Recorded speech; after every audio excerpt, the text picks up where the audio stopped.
Okay, so let's do some editing. So we've seen how we can bring clips in. We've seen how we can move stuff around, with the grabber tool, if we want. We've seen how we could push something where we wanted to. Let's say I want this to be at 6 seconds. We've seen how we could move it based on grid points. And we've also seen basically how to nudge things around and how to increase the length of our nudge by a second, or bring it all the way down to 1/4 of a frame, which is barely anything. So let's actually do some editing. Okay, number one, let's zoom in a little bit. Okay, number one, we've got this clip right here, right? You might notice that each clip in the lower left corner has this little icon where if you look at it really close, is like a fader on a mixing board. Click on it and watch what happens. Boom. I can actually make this individual clip louder or quieter. Let's make it quiet. Or bring it way up. I checked. Or bring it back down. So you can do this for every track this way. That's pretty cool. Another thing you can do is do a fade. So what you want to do is go up to the selector tool, select the general area where you want the fade to happen. Nice long fade like that. Go up to edit, fade, create. And then you have this beautiful fade window that comes up. You can preview it.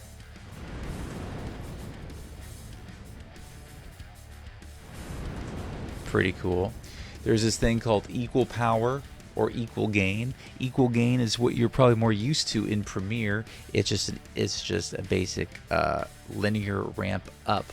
Equal power kind of like makes it more. You get the volume faster, basically. Higher volume happens faster. There's also an S-curve fade, which it goes something like this.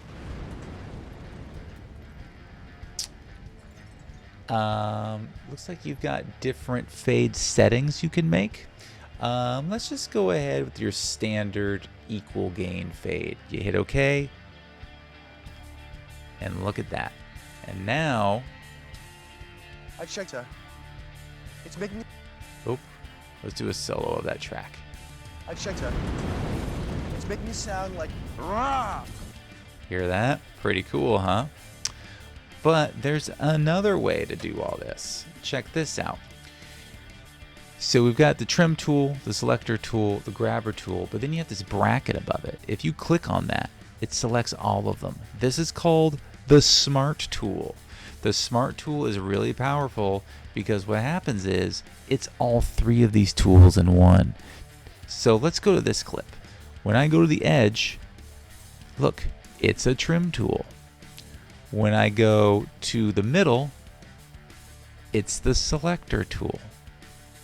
When I go to the bottom half, it's a grabber tool. So it's basically a tool that prevents you from having to always go up here and select what you want once you get really quick at this. If you just have it on the Smart Tool bracket selector, then it's a trim tool if it's on the edge.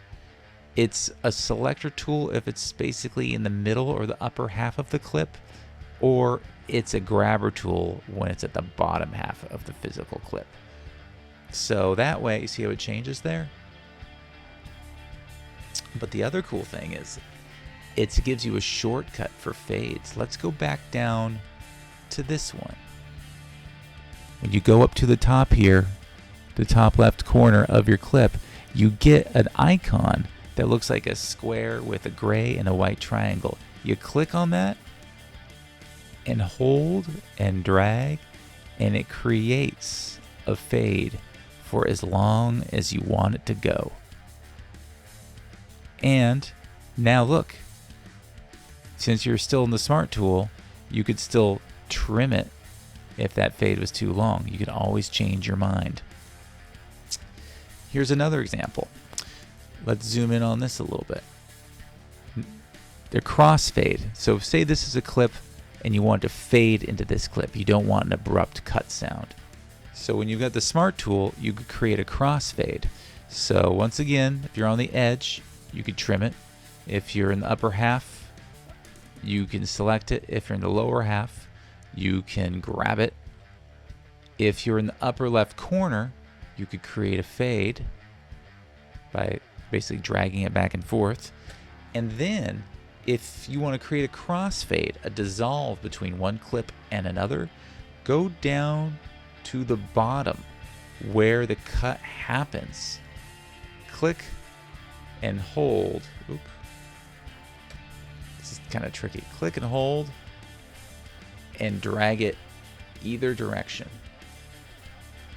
And it creates a crossfade. Once again, let me undo that so you can see. You're in the Smart Tool. Go down to where the cut happens between two clips. Click, hold, and drag either to the left or to the right, doesn't matter, and it creates a crossfade between the first clip and the second clip. So instead of an abrupt cut, you get a nice dissolve. And again, with using the trim tool, you can trim it one way or trim it the other way to your heart's content. And again, you can actually, if you wanted to do it the old-fashioned way, you could select it, go up 2 fades, create a fade, and you can create a crossfade this way as well. And it's kind of cool to do it this way because it'll show you what it looks like. There's different views of what the crossfade does. It shows you how they blend together graphically. It's pretty cool. So I myself like the Smart Tool method because I just like whipping it out and going really quick on it. So those are some basic editing functions here, using the Smart Tool, fading, moving clips around, and then probably the last thing I'll show you here for editing is volume control or mixing. So what we're looking at here is our waveform, right? Everything here is a waveform. That's what these are, graphical representations of audio. But if we want to change the volume of this, let's just say, let's solo this track right here. That's what the S is. It stands for solo, in case you forgot. M stands for mute. If you don't want to hear it, you mute it. But in this case, I want to solo it. So,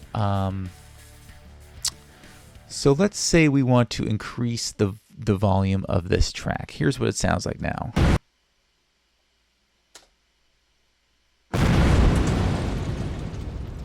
So you click on waveform right here and you go down to volume, and now this new black line appears right here, right? And now when you put your cursor over it, you see something that looks like a trim tool. Well, what happens when you click, hold, and drag on it?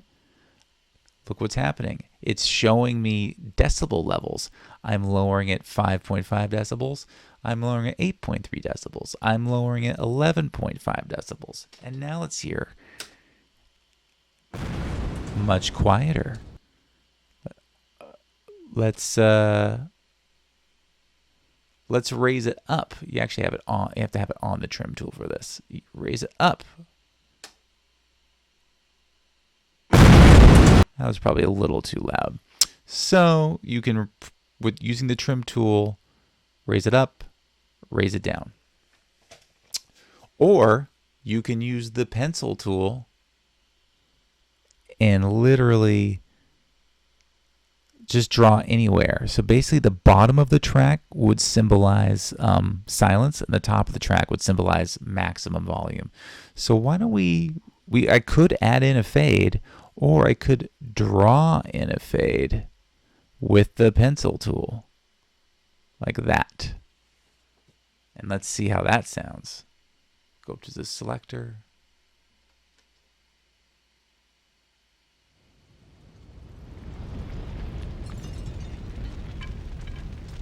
Okay, that fade was it was all right. I can always just delete it. I can also go in here, go like that.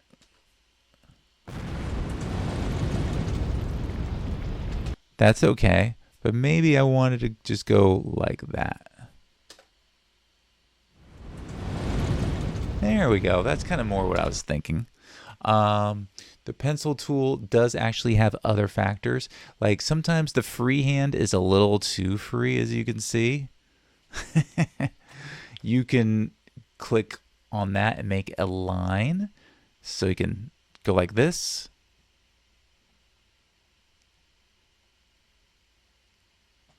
So it's not so crazy and free and clear. It's crazy and free and throws you off. But you know what? You're like, you know what? I've got all these are all points that you can adjust. So you can go up to the grabber tool, and now it becomes a little pointer. And I can adjust them after the fact. I can also make new ones if I want. And if I don't like that, I can basically, while the pointer shows up, I can hit Option, click, and it erases it. Option, click, Option, click. Or if you want to see something fun, go back to your pencil. I just drew another line, but I'm like, oh, I don't like that one. Look what happens. Option, and now look. Pencil, eraser, pencil, eraser, pencil, Option, eraser, and then just erase that point. So you can actually use a pencil, freehand or line. There are other methods too, but then it gets really wacky. I'll show you that in a further class. But basically, you can change it all you want. Like that. And then if you maybe just like the beginning and the end, but you don't like all these middle points that you made, you can select it, hit delete, and then it'll just connect the parts that aren't deleted. It's basically limitless what you can do with the volume controls in Pro Tools. And that's just this track. There's also this track. So I already have a fade right there, and then I can continue to fade up, fade down, or fade down. There we go. To my heart's content. And that's just using a pencil tool in the edit window. What we'll get into next time is in the mix window, which you can get to in the by hitting Command equals or Control equals if you're on a Windows machine. And basically this looks like a mixing board. And if you check this out, I'm going to just play a little bit so you can see what it looks like. You go up to Window. You can also go to your mix window through Window and watch our faders go up and down. See our faders going up and down? Those are the volume controls that we just did. It's all in there now, and I could change them to my heart's content. And the cool thing is I can also change it by playing it and mixing it like this in real time. I don't have to use a pencil. I can actually mix it like this was an actual mixing board. But we'll get into that in the future because that's a whole other world. So hopefully this will get your ball rolling, and we'll keep on discussing this stuff every week in class.